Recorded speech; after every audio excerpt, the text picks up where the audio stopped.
Rusia merilis dua rekaman roket pembakar matahari TOS-1A bertugas menggempur benteng pertahanan Ukraina.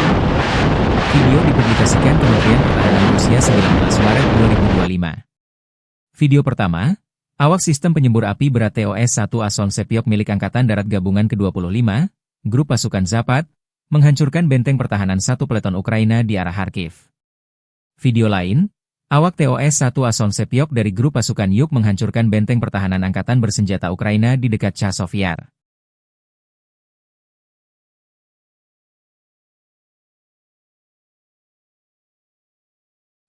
TOS-1A Solntsepyok adalah sistem peluncur roket multibarel milik Rusia yang dirancang untuk menghancurkan benteng musuh, kendaraan lapis baja ringan, serta personel di area terbuka maupun tertutup.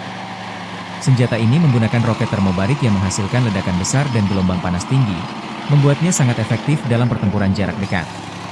Dengan jangkauan tembak sekitar 6 hingga 10 km, TOS-1A dipasang di sasis tank T-72, memberikan perlindungan tambahan saat beroperasi di medan perang. Keunggulan utama TOS-1A terletak pada daya hancurnya yang luas, mampu melumpuhkan area hingga beberapa ratus meter persegi dalam satu kali serangan. Sistem ini dilengkapi dengan 24 tabung peluncur yang dapat menembakkan roket secara bertubi-tubi dalam waktu singkat. Senjata ini telah digunakan secara luas dalam berbagai konflik, termasuk di Ukraina dan Suriah, membuktikan efektivitasnya dalam pertempuran perkotaan dan medan berat.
Download Tribun X sekarang, menghadirkan lokal menjadi Indonesia.